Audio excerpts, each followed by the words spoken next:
بسم اللہ الرحمن الرحیم۔ السلام علیکم۔ تہجد میں مانگی دعا پر اللہ کے راضی ہونے کی 3 نشانیاں۔ ناظرین، اکثر لوگوں کا ایک سوال ہوتا ہے کہ کیا اللہ واقعی تہجد سے معجزے کرتا ہے، اور ہم یہ کیسے جان سکتے ہیں کہ اللہ تعالیٰ ہماری تہجد کی مانگی دعاؤں پر راضی ہے یا نہیں؟ وہ ایسی کون سی نشانیاں ہیں؟ تو سنو، اللہ تعالیٰ خود فرماتا ہے کہ بھلا کون ہے جو بے قرار کی التجا کو قبول کرتا ہے، اور کون اس کی تکلیف کو دور کر دیتا ہے، اور بھلا کون ہے جو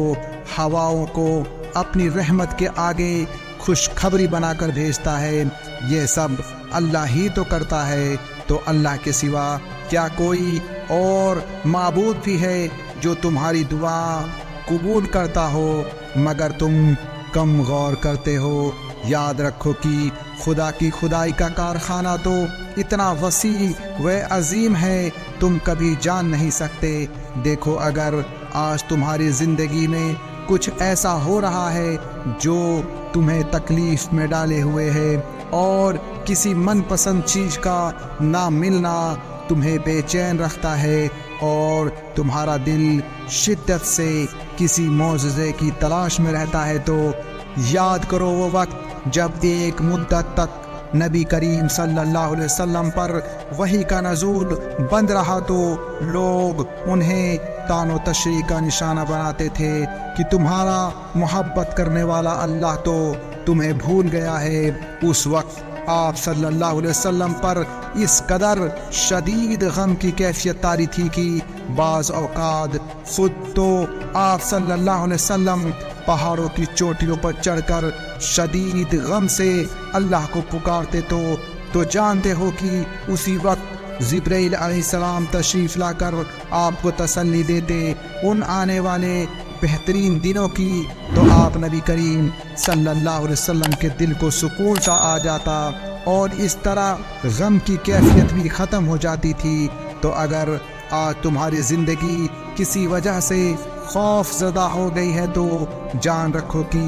بہت جلد اللہ وہ خوشی کی ہوا بھی چلائے گا جو تمہارے دل کو ہمیشہ کے لیے سکون سے بھر دیں گی۔ اور جانتے ہو کہ دعا کے قبولیت کا ایک طریقہ یہ بھی ہے کہ کبھی کبھی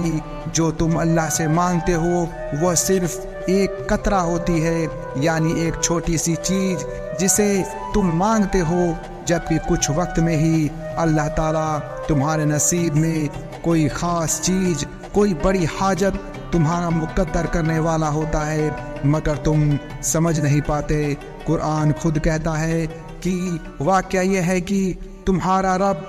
غیر محسوس تدبیروں سے اپنی بات پوری کرتا ہے، اور بے شک حکیم بھی اور عالم بھی۔ اگر تم یہ چاہتے ہو کہ اللہ تعالیٰ تمہاری تہجد میں مانگی دعاؤں کو قبول کر لے، تو اس سے پہلے ان 2 چیزوں کو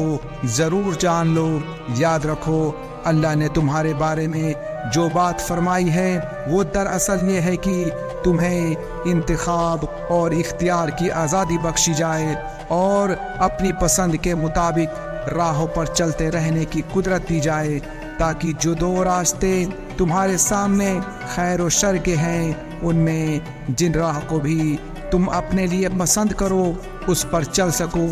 تاکہ ہر ایک جو کچھ پائے اپنے کوشش کے نتیجے میں ہی پائے۔ اللہ تعالیٰ خود فرماتا ہے کہ اللہ سے بڑا تمہارا کوئی ہے نہیں، وہ تو تمہاری بھلائی چاہتا ہے، اور یہ اس کی ہی مہربانی ہے کہ وہ تم کو ایسے کاموں سے منع کر رہا ہے جس پر تمہاری بربادی ہے۔ جانتے ہو، جو محبت اللہ کی حدود کو توڑ کر کی جائے وہ ایک دن تمہیں بھی توڑ کر رکھ دیتی ہے، کیونکہ محبت وفا اور زفا کا وہ کھیل ہے کہ جس میں شیطان تمہیں ایک حسین اور خوبصورت سفر کا جھانسا دے کر تمہیں اللہ کے جفا کے تاریک راستوں میں دھکیل دیتا ہے، مگر وہ ارض و سما کا مالک پھر بھی اپنے محبت سے بھرا خوبصورت بادل تم پر برسانے کا منتظر رہتا ہے۔ قرآن کہتا ہے، بے شک اگر تیرا رب چاہتا تو تمام انسانوں کو ایک گروہ بنا سکتا تھا، اور بے راہ راہیوں سے صرف وہ لوگ بچیں گے جن پر تیرے رب کی رحمت ہوگی۔ تو اگر تم ڈھونڈ رہے ہو وہ نشانی جو تمہیں معجزوں تک لے جائے، تو جان لو تم اپنی امید کے ٹوٹنے سے کمزور پڑنے کے بجائے اللہ کی محبت سے جڑ کر مضبوط اور مطمئن رہتے ہو کہ اللہ ہی کافی ہے۔ تو وہ رحمان تمہاری زندگی میں حیران کن معجزے کی وہ راہیں ہموار کرتا ہے جو تمہیں بہترین اور خوبصورت منزلوں تک پہنچاتی ہے۔ اور جانتے ہو کہ جب اللہ تمہارے تہجد میں مانگی دعا پر راضی ہونے لگتا ہے تو یہ خاص نشانیاں بھی ضرور ظاہر کرتا ہے کہ جب تم اپنے مقاصد سے اور اپنے حدود سے تجاوز نہیں کرتے اور تمہارا یقین اور توکل ہر وقت اللہ کے ذات سے لگا رہتا ہے، تو جان رکھو اللہ تمہاری محنت ضائع نہیں کرے گا، کیونکہ اللہ کی رحمت کے مستحق ہو جاتے ہیں وہ لوگ جو خود خیر کو لبیک کہنے والے ہوتے ہیں۔ جان رکھو کہ تمہارے یقین کی جڑیں جتنی گہری ہوں گی تمہارے رب عطائیں اتنی ہی ثمردار ہوں گی۔ مطمئن ہو جاؤ، تمہارے سجدے اور تمہارے آنسو ان قریب تمہاری متلاشی نگاہوں کو وہ نظارے کروائیں گے جن کی تم تمنا رکھتے ہو۔ بہت جلد وہ مہربان اپنی رحمت کے تمام اسباب بنا کر اپنی اداؤں کے خزانے تمہارے قدموں میں دیر کر دے گا، جو تمہاری زندگی کو خوبصورت رنگوں سے بھر دیں گے۔ انشاءاللہ میری دعا ہے کہ اللہ آپ کے جائز مقاصد کو پورا کرے، آمین۔ پیارے دوستو، آج کے لیے بس اتنا ہی۔ ہم امید کرتے ہیں کہ آپ کو آج کا یہ ویڈیو پسند آیا ہوگا۔ اس ویڈیو کو لائک، شیئر اور ایسی ہی ویڈیوز دیکھنے کے لیے چینل کو سبسکرائب کریں۔ ہم ملتے ہیں آپ کو اگلی ویڈیو میں، تب تک کے لیے السلام علیکم ورحمۃ اللہ وبرکاتہ۔